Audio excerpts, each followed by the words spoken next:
Thank you for coming here for our workshop session.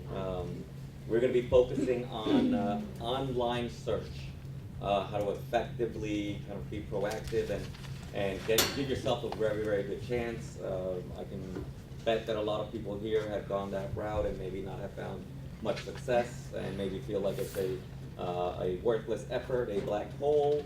But there are many things that you can do to improve the processes, and we want to get you a fundamental understanding of what that is, so that you can kind of tailor it to your own job search and specifically to your search.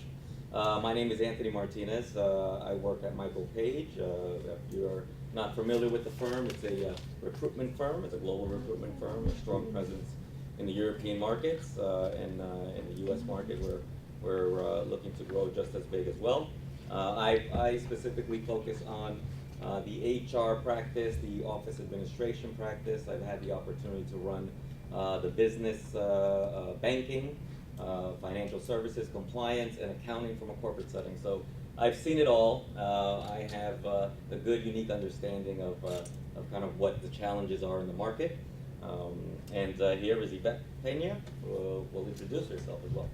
Hello, I'm Yvette. I focus on sales and marketing here in the U.S. And so, again, the focal point of this presentation is to prepare you guys and enable you to successfully penetrate the market and networking and uncovering opportunities, and knowing that looking for a job can sometimes be a job in and of itself.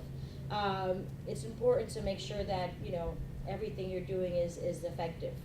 And so there are ways to do it, and there are risks you can mitigate, and things you can do to make sure that you're reaching the right audience and that your efforts are effective. So that's what Anthony and I are going to be focusing on today. Does anyone have any questions? If you do, feel free to ask as we go. And then we'll also have a little Q&A session afterwards as well. But participate, get the blood flowing. We want you guys to be excited. So let's get started with some few bullet points. Yeah. So, pretty much, again, how many of you guys know about Michael Page? Did somebody ever here work there? I saw a resume. That was you? Yes, you did. All right. And you too? In Spain. In Spain, okay. So Michael Page is an executive global recruitment firm. And so what we do and how we position ourselves as a resource to you and to executives alike is that not only do we provide recruitment support, but we also provide support as consultants, because we're in the space, we're working with candidates and executives alike to create that perfect pairing, and sometimes it calls to have a bit more of a niche and a bit more of a targeted approach to find that perfect relationship. So that's what we do, and hopefully we can partner with you guys individually and help you uncover the employment opportunities you're looking for here stateside. And understand that the market in the U.S. is vastly different. Even consultants that come from other countries, when they come to the U.S. market, they're quite shocked at how difficult it is at times, for different factors. But they quickly learn, and from them, we've learned how the European markets do operate and what are the challenges that they face when they come here. So hopefully we're going to share that with you as well. Right. And so one of the key things you'll hear us talking about is your virtual profile. This isn't just specific to your resume. This is also specific to the information you put out to market, your networking, how you perceive yourself, how you, the information you share with the market. All of that coupled is what would encompass your virtual profile. So you have to make sure that any information you put to market is going to be to your benefit, whether that be on a network like LinkedIn, whether that be proactively sourcing for jobs online, whether that be signing up for partnerships or events that are a bit more bespoke to your specific area of focus. All of these things together is really what's going to help you uncover opportunities here in the United States. Who here has an online presence, whether it be Resume and Career Builder or LinkedIn or anything like that? The majority. Okay, the majority. And how are you using it? Are you using it to reach out to people? Have you found it useful so far? You're not sure why you have it? What are some of your experiences with it? Well, it gives you good ideas on, for example, organizations that you can target. Right. Through your connections, you start seeing where everyone else works, and it gives you ideas of where to look for things, not just many people. And I mean, also the work like mouth to mouth, just like people that know your profile, and maybe within the organization they hear about a post and they can just reach out to you. It's a roadmap for you to start to strategically look at your job search and say, where do I start, right? Because everyone needs to start somewhere, and LinkedIn can help you. You have your industry, you know what it is you want to do. LinkedIn can show you the companies that are hiring and the people that are hiring. So that'll give you a starting point of what I should be targeting and why, right? And then you do research into the company. For a myriad of reasons we'll probably get into a little bit later, but that'll help you, and you can use some of the unique skill sets that you bring to the table that separate you from most other candidates to that particular company.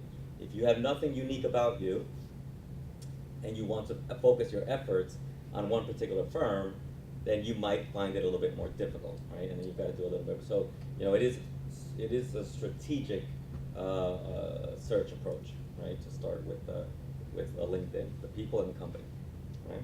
Right. And then we're also going to be talking about methodologies for an online job search. What you can do to tailor your search, tailor your profile to certain companies, so that both on the proactive and reactive approach, any exchange you have is going to ultimately help you continue to uncover opportunities. So we'll kind of talk about some of the things you can do to make sure that, again, your profile, your outreach is targeted, is effective, and you're not just having a blanket, generic approach to the job market, which is the one thing you really want to stay away from. And maximizing your efforts and getting a larger return on investment of your time and ultimately uncovering a solid job opportunity. And then we'll also go into networking strategies and how doing that can also enable you to not just, like she said, find out who's hiring, but also understand what you need to do to connect to the right people in the right way. Because again, you might be one of 700 people trying to talk to the same person. So what can you do to differentiate yourself, to generate a call back, an email back, a meeting, a lunch, grabbing a cup of coffee with a key executive? What can you do to propel yourself to be that one person that actually gets to create a relationship with executives of the like? Okay? Any questions so far? Nope? Okay. So, effective online job search. Targeted approach. All these 4 key points: knowing your audience, effective marketing of your expertise, and the importance of a candidate-driven market. So, I have seen a lot of individuals, what they'll do is they'll get a very well-written, maybe they paid for it, resume service. They have one generic resume, right? And then they say, well, I'm going to go out to market with my well-done resume and see what is going to come back, right? Whether you use LinkedIn or you find your companies on Indeed. Everyone know what Indeed is as well? Yeah. Okay. So where does the target come in from? Well, if you have several skill sets and you're looking for a broad range of jobs, you cannot have a generic piece of information and say it'll apply to all of them. You really have to stop, do a little bit of research, do a little bit of work, look at the description, and then say, does my resume highlight some of the points that is important to the company?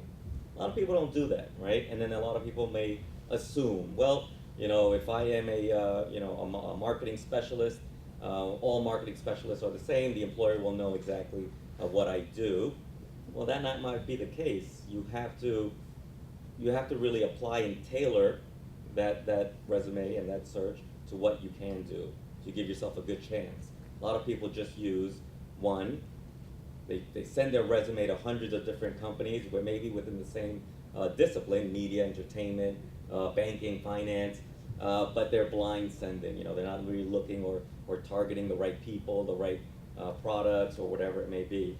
When you do that, what's going to happen is you're really going to find yourself in a very similar position as most candidates. Oh, it's a waste of time. I send my resume, it doesn't go anywhere. Nobody called me back. It's a black hole. Well, a lot of the times it's the individual not working hard enough to really send the resume and send the right resume to the right job. And if you send 30 resumes a day, I would say 30 of them should be a little bit different. Whether it be skill set, or product knowledge, whatever it may be. That kind of applies to all of the jobs. It doesn't have to be one specific job. If you think about it, you could be from a teacher to a financial engineer. Just that doesn't mean you're going to apply to all schools. Apply to the schools that are going to benefit from a unique skill set, right?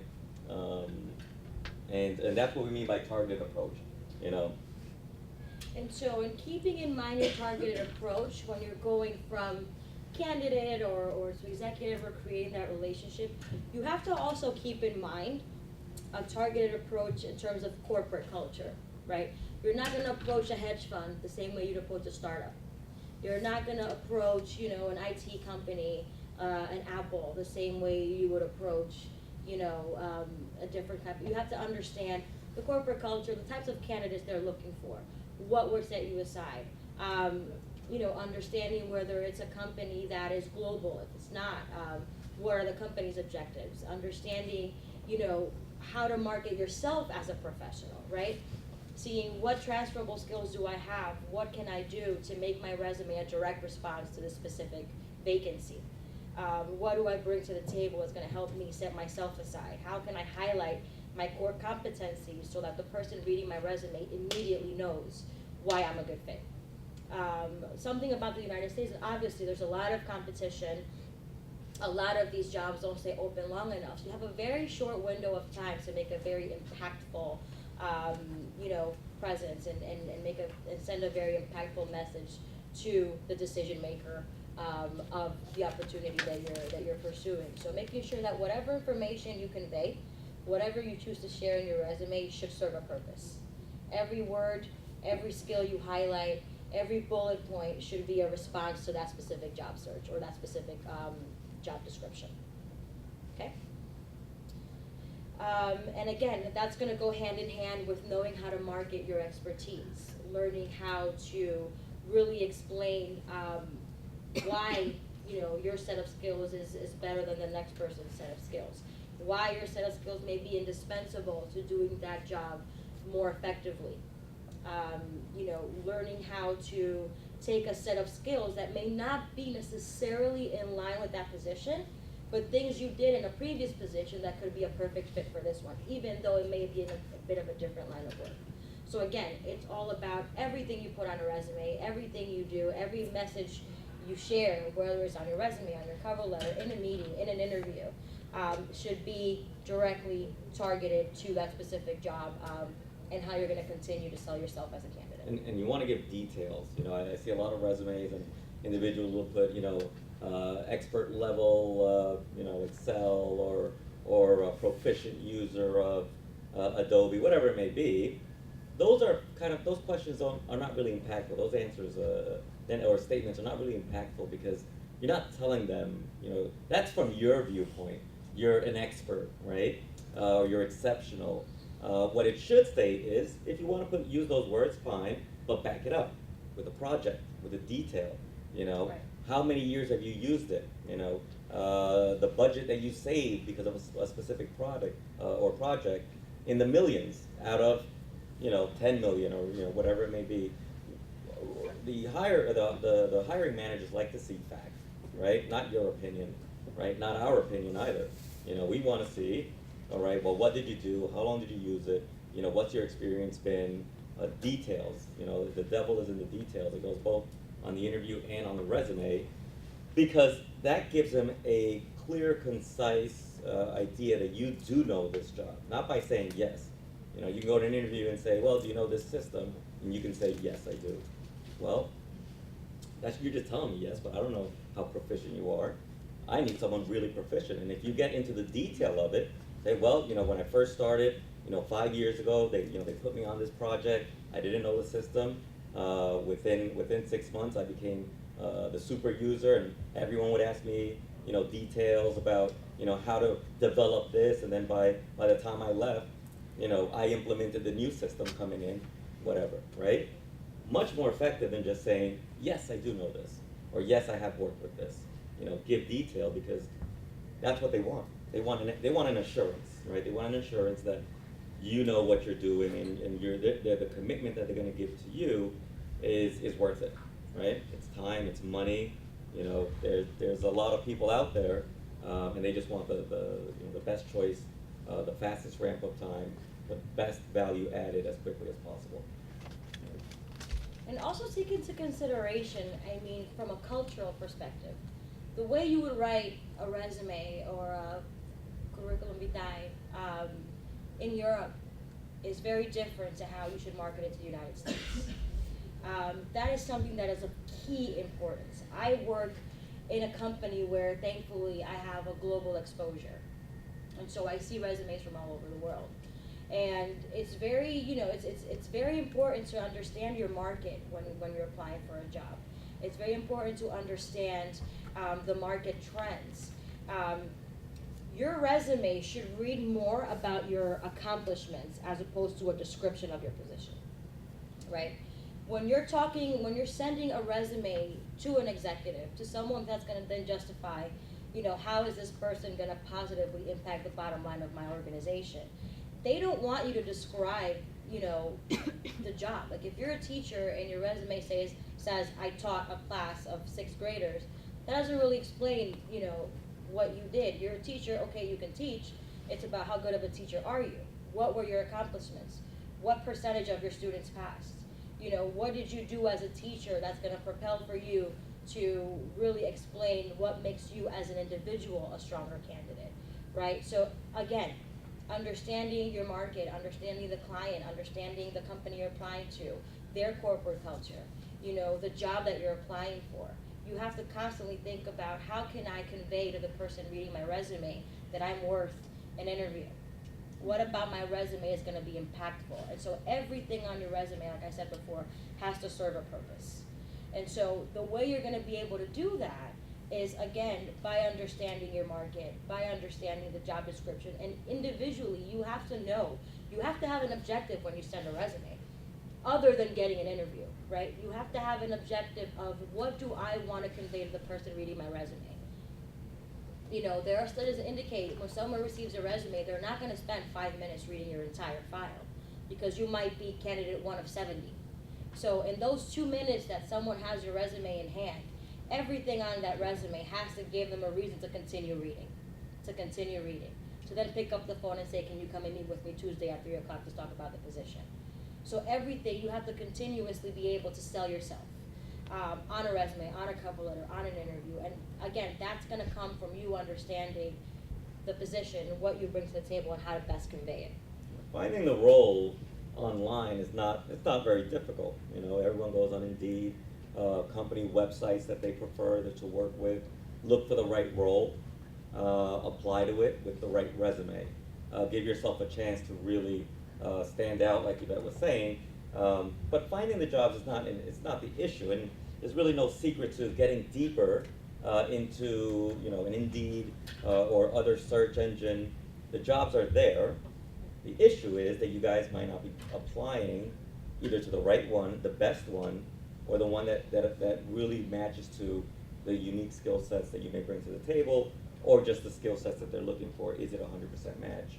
I've often seen people call me and say, Anthony, I saw this job online, I'm perfect for it.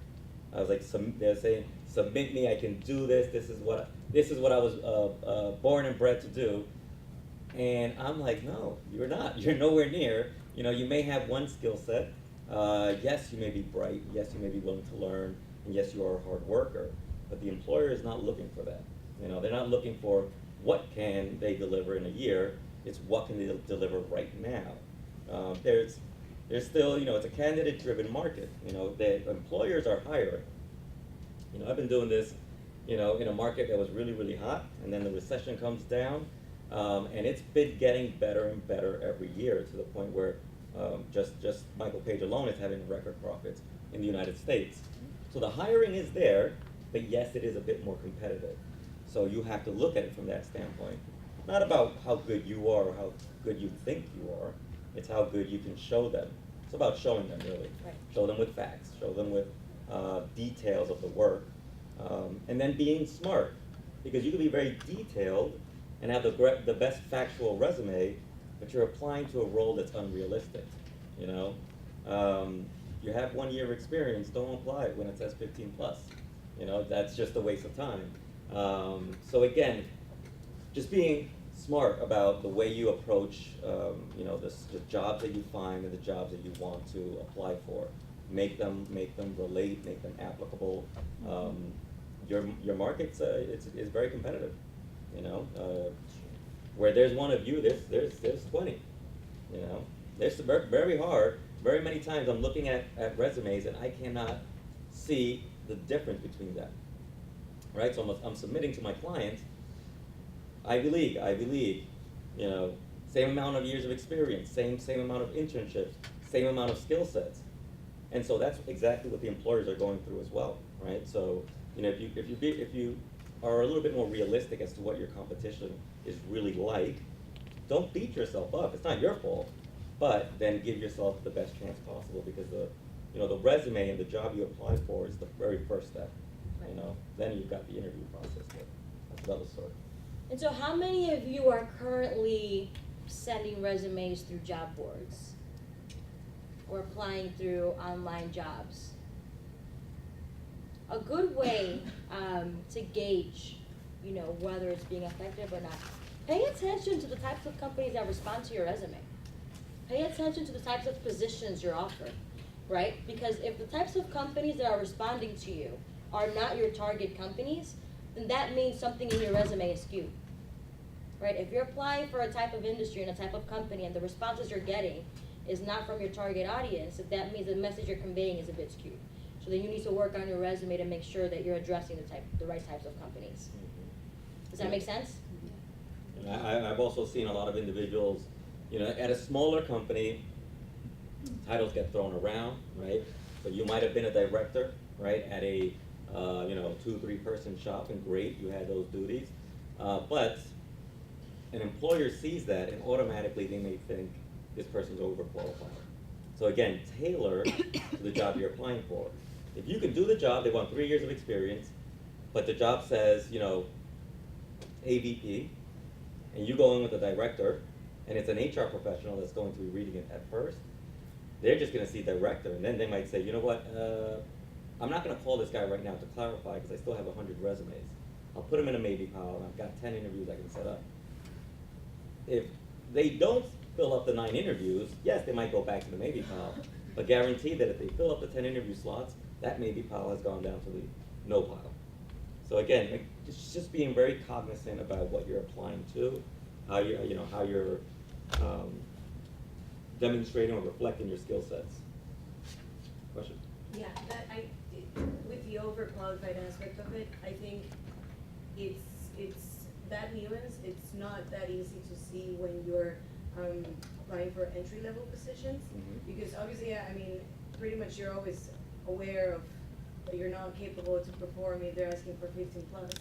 But then there's that nuance between entry level and internship, and you're already overqualified for internships, but at the same time you don't qualify enough for entry level positions, because internships are this like amazing invention to work for free everywhere at the end of the day, and it can get to a point where it's too many internships, and then at the time that you have to apply, people are like, yeah, you've been working during the past 4 years doing internships, but this is not really experience for us. And so like I understand the nuance between, you know, being qualified for it at a higher level, but when you're in that entry level limbo, how do you know when to target? How do you know if like 2 plus it's actually what you have? Because even if you were not paid, this is work that you've done. I mean, I look at internships as part of experience, right? Again, you must be detailed as to what you're doing. You were doing the job, you were still working, whether you were getting paid or not is a different story, but the work was getting done. And many of my clients will say, you know, give me 1 year of experience, internships counts as well. So that, and then I say, all right, that's what I need. So, yeah, I mean, again, learn about the company, what it is that they mean. These guys are just people like us, and they've got jobs to do. They'll slap together a job description because someone told them to, and they'll throw it up on there, right? Look at what the content is, though. Because one thing they won't fudge is what you need to know and what you need to have done. So whether it be title, whether it says years of experience, look at the content. When I read a job description, I actually go in reverse, right? So I start from the basic qualifications, because that tells me what it is the client must have, right? The body of the job of what they're doing, that tells me what they would like the person to have experience with, or what they will be eventually trained to do. I really can't go too much by that. That's why I really focus on what it is that they're saying is the basic qualifications. They say 3 years in the market, all right, that's 3 years in the market, right?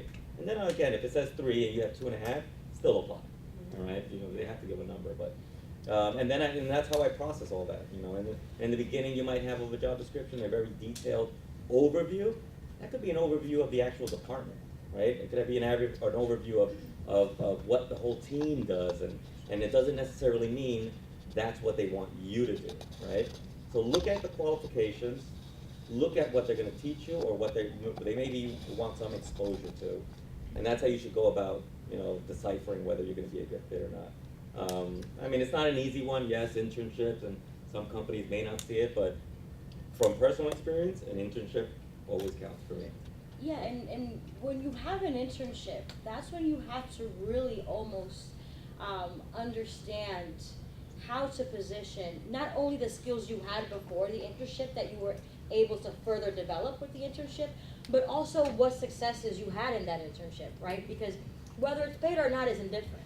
What you want to convey is that, what did you achieve in that internship? What were you able to learn? What was your success in that internship? That's going to then enable you to be a good fit for another position, right? Because oftentimes when you're an intern, sometimes you don't have a specific title, and sometimes you're an intern in a company and you're doing a lot of things. And you're working, you have a lot of interdepartmental responsibilities as an intern. So again, you have to be able to leverage that experience and say, okay, I did this internship for company X, and in that internship, I was able to learn how to successfully do, and bullet point that in your resume, as opposed to saying X company internship and then onto another description, because then I have no idea what you did in that internship. And oftentimes an entry-level position could very well be very similar to an internship, right? The only differentiation would be whether you got paid or not. And so as an employer, when you're looking at a resume, what you want to see is, what can this person bring to my organization? How is this person going to positively impact my organization? Is this someone that's going to be able to come in and make a career out of this organization? What do you as an individual bring outside of, what's on your resume? So again, you have to learn how to proactively market yourself. Because when you're in an internship, that means that, you were working for something that maybe wasn't an immediate reward to you, but you stayed there and you worked well.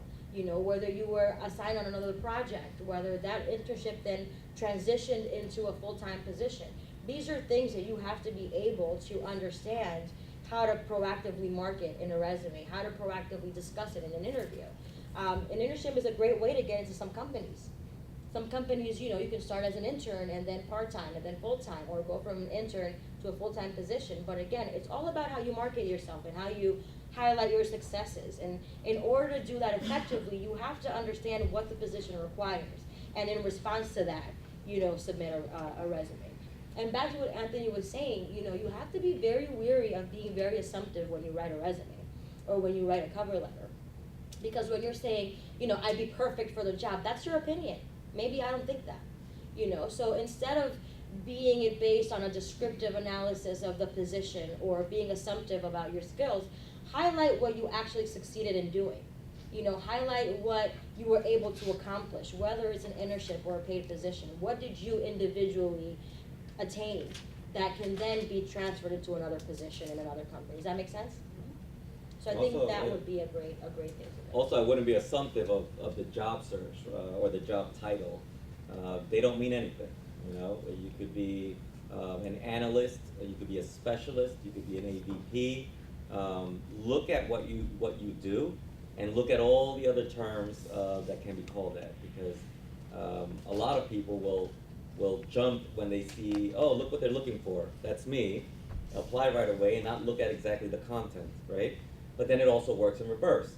They see a job title, oh, that's not me, and then they fail to look at the content of the work or what they want the person to do, where they could have found, oh, that is me, that is what I do, they call it this, right? So again, don't, like I said, the people that write the resumes or the job descriptions, they're regular people, they probably were forced to do it or whatever, and they do it real quick, and that's how we operate, as recruiters. We don't assume anything. We look at the detail, at the content, and then we do it from there. And if you were called something at another job, but in reality, maybe in the United States or maybe in this company, that title is different, then change it.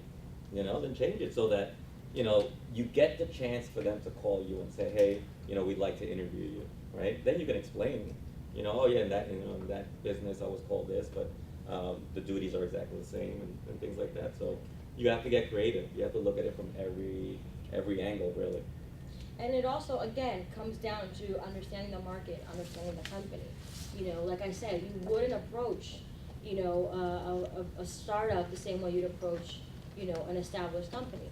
A VP in a company of 5 might be different from a VP in a very highly established organization. The responsibilities may vary. If you're applying to a very bureaucratic organization where it's very contingent on a specific set of skills, is one thing. If you're applying to more of a startup where they want an entrepreneurial type of person, or more of a creative person, then that's what you're going to highlight. So you have to really understand your audience, understand the company, understand the corporate culture. And I think in the previous room we spoke about being able to highlight your success, right? And maybe some of them may not be obvious to you. Maybe it may call for you to look in your previous position and say, okay, well, maybe this isn't 100% this, but what did I do in this position that I can transfer to this one? What did I do in this position that kind of gave me an edge or competitive advantage to be able to perform successfully in this position? So again, it's about being able to decipher what the position is really requiring. Why is something indispensable as opposed to a nice to have? And you'll see in some job descriptions, it'll say, a specific skill required, and then another one will say a plus. So what does that really mean, and how can you proactively respond to that? So again, it goes down to really understanding what your objective is, what type of company you're applying to, and how to market yourself as a professional. Because believe it or not, whether every interaction you have, whether it's with an HR or a hiring manager or, a senior level executive, every exchange you have with that company, you're selling yourself as a candidate. So you want to make sure that at the forefront of, any conversation, or even if it's just submitting your resume, you want to make sure that everything on there is going to be impactful, and that you're going to be that person that they say, you know what, I'm not sure, but I'm going to call her to find out. And get, even if it's a phone screen, pass the phone screen, then you get the face-to-face interview. Again, but it has to be something that's going to generate that type of interest. And if you have a very generic resume and you have a very generic approach, then you're probably, doing a disservice to your own job search. So again, you have to be very targeted and understand what your objective is, what type of job you're going after, what type of market, what type of company, whether that's a company that's a bit more casual and laid back, whether it's a very established, corporate organization. The way you approach them is also going to be tailored to the type of corporate culture of the company. So this is research you have to do in order to make sure that what you're sending, the message you're sending, is going to be effective. So for those of you that are getting responses from companies that you're not even interested in, for jobs that you don't want, then take a step back and say, what in my resume made this person think I want to work there? What in my resume made this person think I was a good fit? That's what, pay attention to the responses you're getting in the market, because that can also highlight some areas of weakness in your resume. Or strengths, the same way. Make sense? Any questions? No? Filling that point, what does it really mean when you're getting more response from companies that is not your sector, and you're getting absolutely no response from exactly what you've been doing? What is that a good sign, a really bad sign? It's contingent on several things, right? So if you're submitting your resume for a specific type of position or a specific type of background, and the response you're getting is completely different from that, then you need to look at what's on your resume. You know, what are you highlighting that is either not being completely transparent? You know, are you highlighting the right set of skills? Are you highlighting the right accomplishments? Are you portraying yourself as senior enough? Are you talking about, you know, what you did as opposed to, you know, and that usually happens when you have a very generic approach to your resume where they don't really know what you want, and so they'll look at what's on your resume, maybe feel like you can do it, and then reach out to you. But you have to be proactive in understanding your market, doing the research, understanding what needs to be on your resume so that when you submit it, the person reading it has no doubt about what type of job you're applying for. The person reading it has to have complete transparency into, you know, are you a finance person? Are you a creative person? You know, would you be more, these are things that are gonna be immediately conveyed on your resume. And so if the response you're getting is not your target, you know, your focal point, then you need to kind of go back to square one and say what on my resume is causing confusion in terms of what I'm specifically looking for. Does that make sense? And so now we're going to talk about networking strategies. What have you guys, I mean, do you guys understand the concept of networking and uncovering a position? What are some of the things you've done to network? Going to forums in universities, for example, where you know that you're going to get in touch with people that are already working in the field, or be part of associations, or volunteering. I mean, like pretty much anything you can bring to the network, here especially. Yep, and you know, there are a lot of affiliations that are specific to what you do. You know, I know the accounting world has a tremendous amount of them. You know, find those affiliations and get to find or find those networking events where you're gonna assimilate yourself with similar people and talk about similar things. And it might seem like, you know, maybe you've been to a few, and I've been to a few, and they seem like a waste of time. But again, if you're looking for a job and the right job, you have to use every tool possible. You have to hedge your bets, you know, as much as possible. And you know, it might be, you know, not worth your time, but one day maybe it was, right? Maybe you meet the right individual, and just look, you know, look for, you know, whatever field you're in. Go online and look at the associations that can help you, and you can meet them and you know, talk about those experiences. And then when you're networking, again, you have to be just as targeted. You know, you're not going to go to like a Starbucks and talk about 7 people and you don't even know what they do. Why would you do that? You know, so when you're networking, again, have a very clear objective of what do I want to do? Who do I want to meet? Whose hand do I need to shake? Who do I need to get a business card from? You know, and it's not just networking effectively and being targeted, but then once you're in there, knowing what to do and who to approach and how to do that, how to proactively follow up with someone you meet. You know, because if you're, for example, if you're in the finance field, obviously you're going to look for financial associations, you're going to look for, you know, banks, hedge funds, venture capitals, whatever it is that your core competence is, you should have a targeted approach in terms to how you network, right? But then once you network, you know, being able to, you know, you have to be prepared when you go to a networking event, knowing what questions to ask. And that's all going to come from doing research and understanding the market. You know, make sure you come prepared with questions that are relevant to current trends in the market. Make yourself stand out. Come across as someone that's educated, that's not just waiting for someone to say, hey, do you want a job? You know, you have to be proactive and do your research. And a good thing is, you know, you can just, it's very cost effective to get business cards. Something with your name and your number and your email on it. Or you can give someone and they, you know, they can call you back, and having those types of conversations. Virtual networking is very effective as well with LinkedIn and other types of organizations. But again, what you have on your LinkedIn profile can sometimes make a difference whether someone accepts your invite or not. You know, so even to that effect, how you market yourself on a virtual platform is just as important. You know, if I can go on your LinkedIn page and by looking at it for 2 minutes, understand what your what your objective is, what market you're in. You know, I could maybe better understand why you would invite me to link in with you, as opposed to if you just have, you know, no picture, not a thorough description of your academic or your professional background, then I might not understand why you're even trying to invite me. Same thing if I meet you at a networking event. You know, if you're just gonna show up and not have an agenda, then you're wasting your time.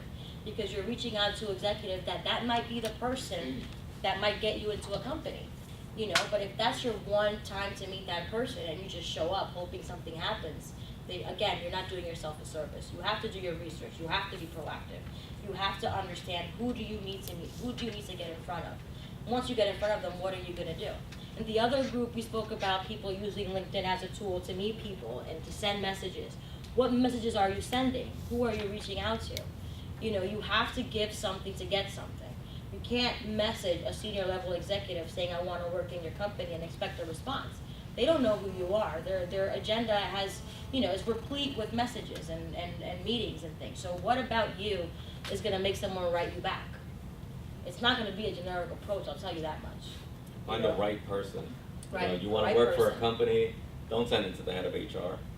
They have no impact, unless you're an HR professional. But if you're an accountant, if you're a financial analyst, go to the person, the MD that is gonna work with you, the person that is gonna benefit the most from your skill set, right? So target the right person, you know? Don't go for a junior analyst, waste of time, right? Go for the top, Right. you know? That's also a great way of identifying mentors in your industry, right? You find someone with a certain level of experience, someone that can champion you through a company. They may not be the person saying yes or no to your contract, but they may have leverage internally to say, listen, I know this person. She's a great professional, you know, you should meet her. Coming from a colleague, it might have more of an effect than coming from you. But again, how you approach executives in your field, how you market yourself as a professional. Every interaction you have, be it virtual, be it in person, you have to keep in mind that you're constantly selling yourself as a professional. You know, and here in the United States, it's a candidate-driven market, and it can be a good thing, and it can also, you know, be something that you need to understand. Candidate-driven market, what does that mean? It means that a solid candidate, someone who has a perfect background or a fit background, is usually not unemployed for a very long time. But, you know, for you to be in that pool, you have to market yourself effectively. You have to be very concise.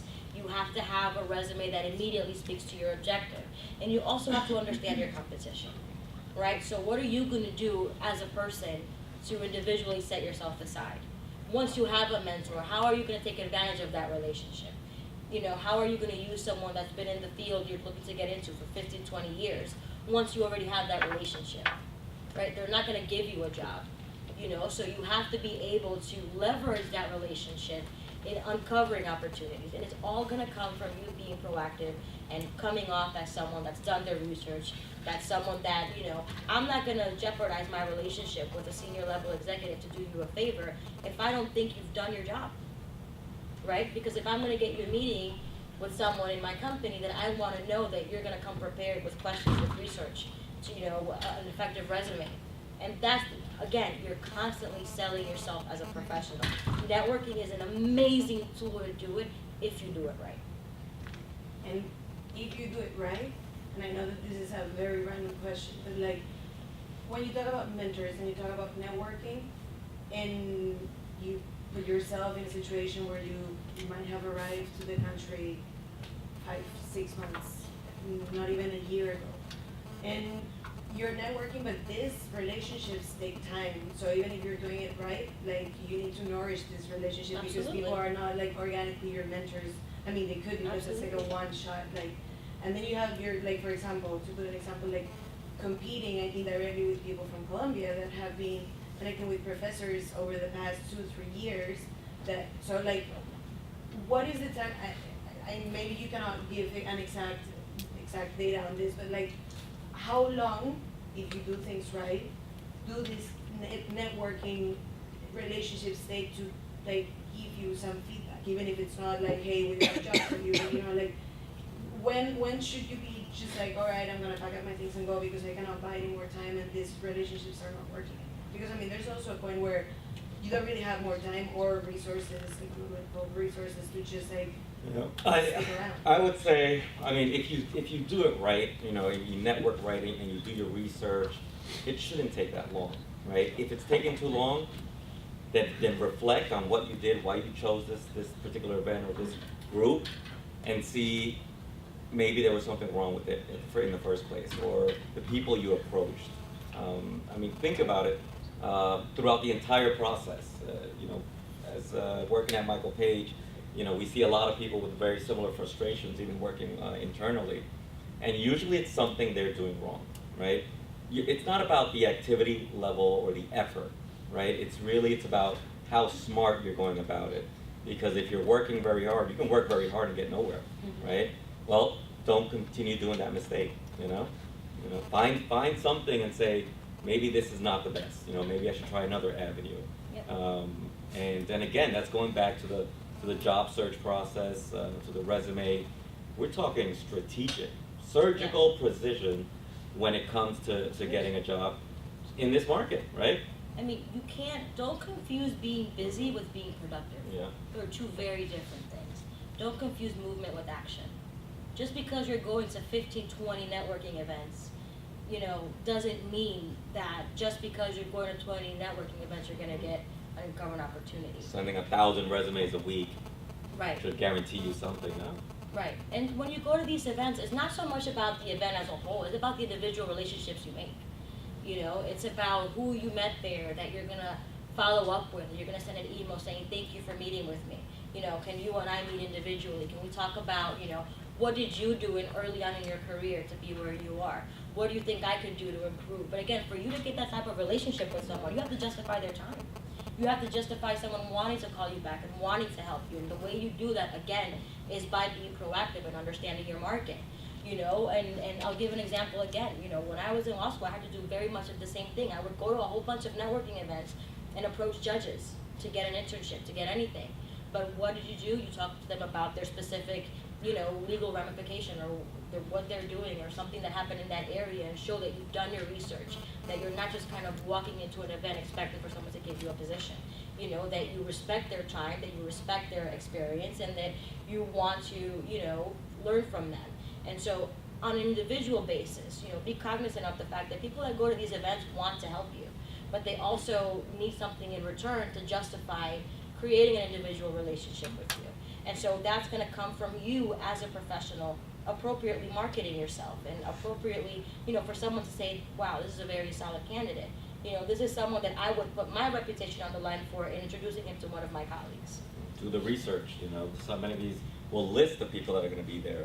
Well, do some research on them, you know, what's impactful, you know, where you guys relate, you know, where, maybe the same school, whatever it may be, do the research and then find the right people. And remember, time is always a factor, you know, you got 1 or 2 hours, you don't need to make friends with everybody. You need to make friends, you're there's a purpose there, right? Target it, research that person, find them. You give yourself the best odds possible, right? Because yes, you can spend a complete hour talking to people that, you know, maybe at the analyst level, maybe people that are like looking for a job like yourself, but it's the people that do the due diligence up front on everything that we've talked about today, right? The job search, the resume, you know, changing each resume to target each job. Those are the ones that really solidify a good chance. And you don't know it, you know, it's not your fault. You don't know it. You think having a good resume, good intention, going to a good school, good internship, whatever it may be, is enough. You know, and prior to this career, I thought it'd be enough too, but now I see the reality, you know. And So it's tough. we have so much available nowadays online. Like if you're gonna go to an event and you can look into, like he was saying, the list of attendees, find their LinkedIn profile, you know, see what they're doing, look at their career, see where they started. See how, you know, their promotions, their you know, business development acumen. Look at their profile. So when you approach them, you know, it's a bit past an introduction level. You can say, hey, you know, I know that you work the next company. How did you make that transition? Or if it's someone that switched industries, this is something you're coming across. How did you do that? But at least at that point, they know you have a vested interest. You've done your research, and so they'll be more prone to want to spend more time with you and want to help you because you've done some research on the back end. So you show commitment. You know, there's so much information nowadays. Everything is digital. You can find so many things on so many key executives, and you can, and even if not specific to them, maybe specific to the opportunity or the job or the company they started in or the company they're currently in. You know, you can say, I know you work for X company, you know, and I know you guys are focused on this area. I've done something similar. I've done this, I've done that, but have something to bring to the table. Don't show up to a networking event with your fingers crossed and hoping to land something, because then you're just. And look at the obstacles, you know, in the last class, and I'm sure maybe very similar in this class, a lot of people were questioning around the visa. You know, I need sponsorship, you know, like nobody will hire me because I'm gonna need a sponsorship in a year, or they don't have anything now. That's an obstacle, you know, that is an obstacle, and that's a very real obstacle, and it's tough to overcome. Now, you could do all the research in the world and really prepare yourself for a networking event or for a job, but if you've done enough research and you've looked at the obstacle and you see that the company is, you know, maybe small or maybe big, but they're U.S. based, right? They do not do they don't have a lot of individuals from other countries. They are foreign to the process and almost scared about the H-1B. Then maybe you should be looking at foreign institutions, where at Michael Page, half the people come from somewhere, you know, in Europe. And, you know, for us, the process of starting an H-1B, I'm very familiar with it, you know, and that's just from people I've given that to. But in other companies, they're like, oh, no, I don't want to deal with that.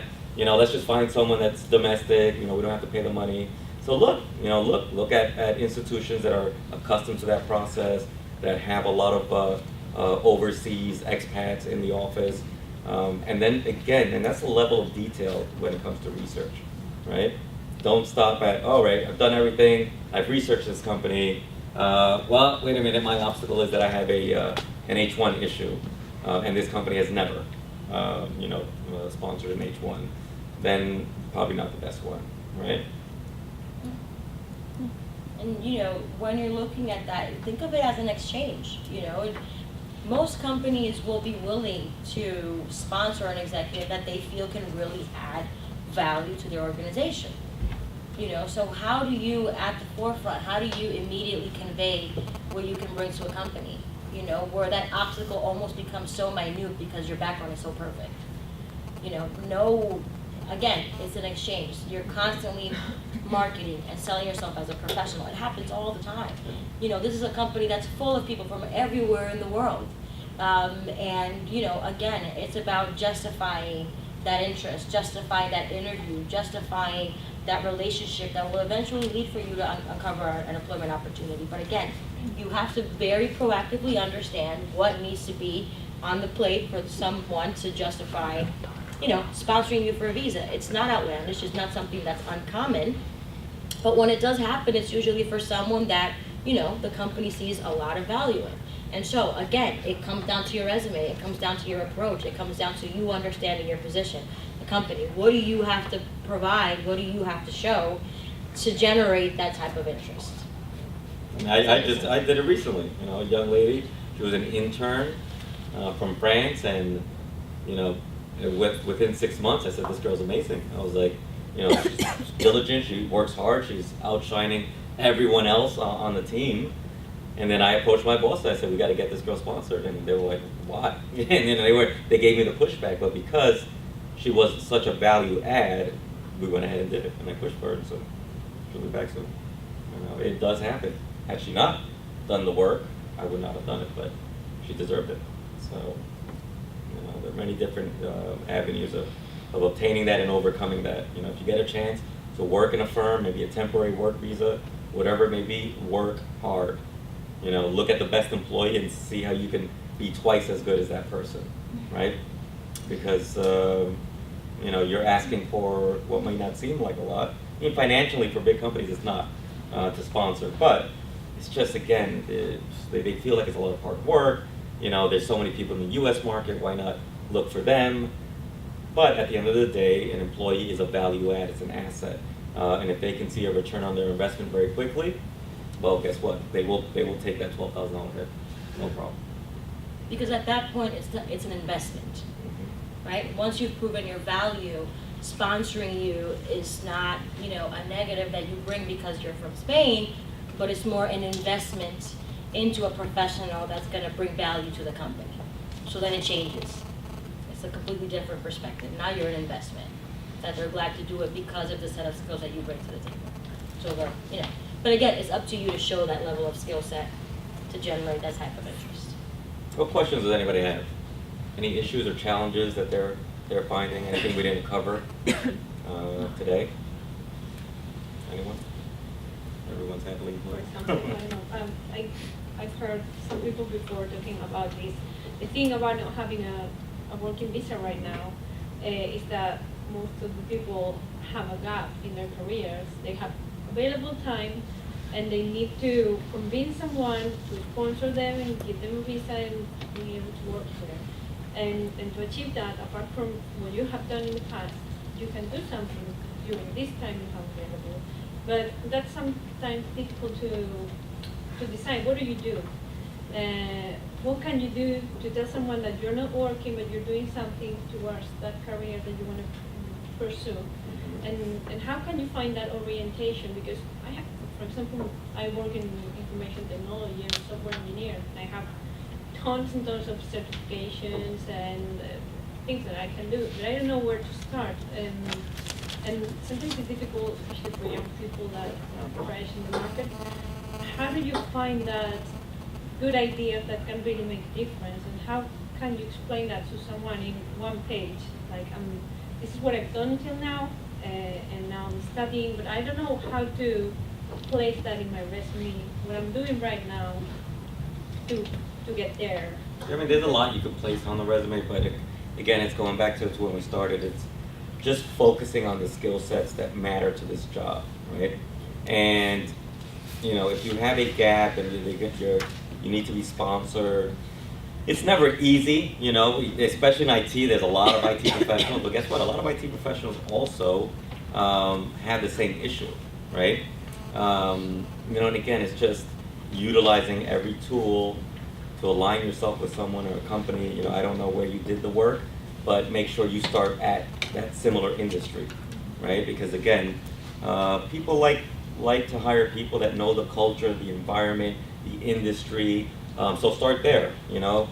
Whether IT can be done at a bank or at a non-for-profit, whichever one you're at, start at the one that's closest to what you have done. And then again, start just, you know, putting in some of these practices. There is no definitive answer, you know, but it's all about how hard you're working to achieve that goal. You know, like I said, that's a valid obstacle, but you know, you have two options: give up, right, or work extremely hard and diligently. And if you do have those skill sets, you know, find yourself a company that needs a little bit less and can see the value, not a whole lot less, but just a little bit less than they're asking for than what you can deliver, and see that you can give them that value, you know, and then give them the opportunity to show it. What you want is to get the chance to show your work, right? So, you know, it's gonna be hard work. It's hard work for everyone, even people from the United States. You know, I've worked with U.S. based candidates that, you know, have gone to law school and can't get a job. You know, lawyers it's tough. It's tough for lawyers these days. You know, especially in the United States, and they'll settle for a $20 an hour temp job in hopes of getting something, you know. Anything, a permanent job.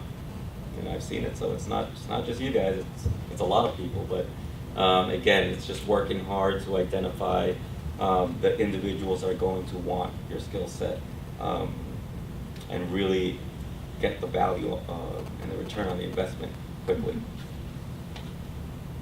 And also, you know, in understanding not just your position, but understanding the company and thinking ahead of what issues might the company be facing that may not be in that job description, but that you have experience in. You know, because again, in highlighting your successes in your resume, and being forthcoming with things that, you know, showing that not only do you have a solid grasp on, you know, the obvious of what's on your resume, but also things that could be a bit more abstract and maybe things on the market that could affect the company you're applying for, or issues that the company might be dealing with that obviously might not be on the job description, but that you can readily, you know, address on your resume, where they can say, oh, well, you know, she's done this as well.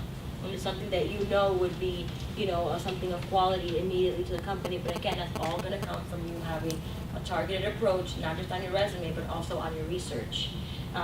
In, again, marketing yourself as a professional and, you know, moving away from, you know, not having a visa or not being a citizen, again, if you can show the value and the skill set you bring to a company, you become an investment to the company, you know?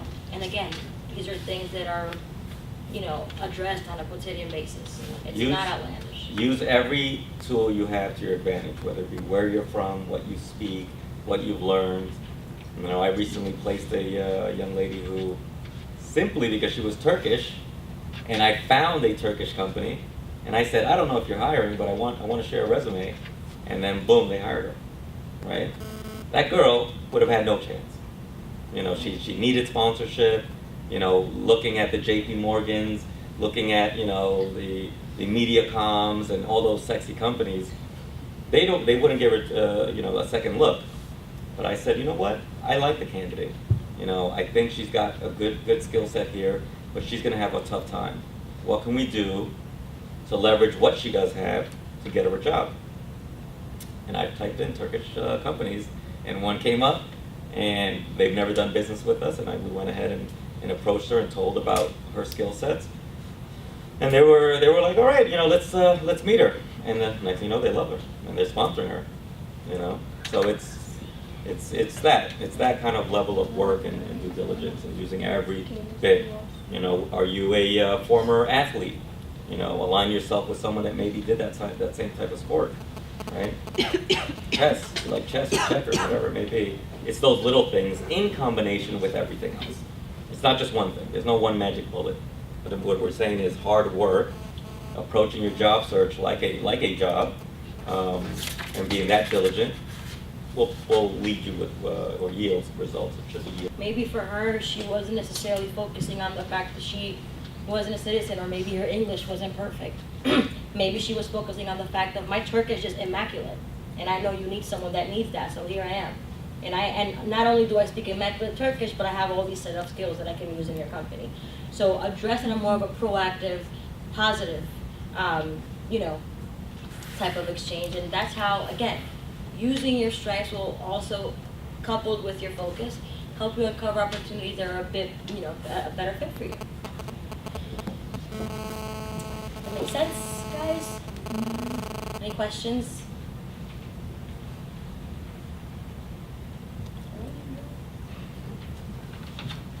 Good. All right. Well done. Are you guys, how many of you guys currently have a job? That's the camera guys. And how many of the ones that have a job, is the job you have the job you want?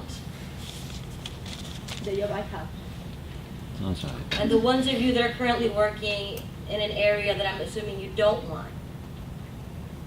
So what are you doing to uncover opportunities that are a bit more relevant for you? Doing as much as I can in terms of networking, applying for jobs, trying to find the companies that are looking for someone of my profile. What's your name? Miguel. Miguel. See if I find Miguel's resume here. See if I can help you out. I have it here too. Ah, yes.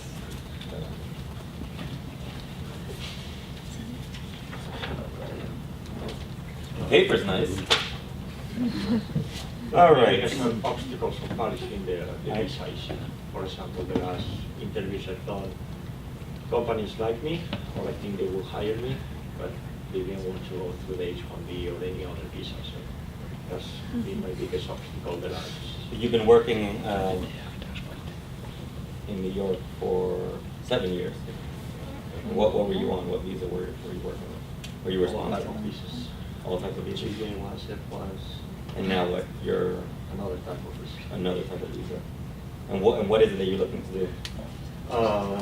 Mainly related with the stock market, either equity research, trading. That's my background and my passion, so that's the main target I have. Mm-hmm. I'm very open to alternative positions. Okay, but you want to remain in financial services? I would like to. Okay. And so what have you done, and where have you been sending the resume? A snapshot. To many companies. Yeah. I've been kind of looking full time for the last 4 or 5 months. Mm-hmm. So I've targeted a lot of companies, and I think I interviewed. Are you getting interviews? I did get a few interviews, most of them actually being through networking. So through people I know inside of the company, they pass my resume. And I think the HR department, they just look at the resume differently when it's passed by a college. So that actually gave me a lot of good feedback and really good interviews. And then the visa has been an issue after that. I mean, I think the layout of your resume is good. The content, again, the content shows me one thing, but I don't know what you've been applying to. You know, I see a lot of what you did, but I don't see what we're talking about when it comes to the quantity or the quantitative aspect. You know, if you're, you know, I do see here the proprietary accounts you traded with. You know, maintaining robust relationships with clientele. Again, what does that mean? You know, from a quantitative, you know, I don't need to answer, but from a quantitative point, you may want to see, all right, so you've done that, but what did that lead to? How did that benefit? You know? Sometimes on business development, again, I focus more on sales and marketing, right? So you'll have people in similar resumes that say, you know, generating rapport with clients and things of that nature, but then they leave out the fact of saying, and as a result, was able to generate X amount of, you know, renewable subscriptions, or as a result was able to generate X amount of revenue, or as a result, you know what I mean? You have to tie into the full cycle of things that you, ultimately what you would bring to the company. So in that relationship, you know, what came out of it? What was the positive impact? What was the ultimate result? And not just specific to that, but in general. You want to be more focused on your accomplishments, on things you've been able to overcome, as opposed to being more descriptive of the position. In my case, for example, the problem is both my last two jobs, they've been very individuals. It's very challenging to say I have improved 120% their clients or anything, because I don't have anything to measure against. It's been just by myself. So yeah, I get, for example, let's say 100 clients, but I don't know if I'm doing better than anyone else or not, because I don't have anyone to measure myself with. No, but your resume is just about you. Yeah, you but it's know? very challenging to say I have improved the revenue 120% when there's no revenue before.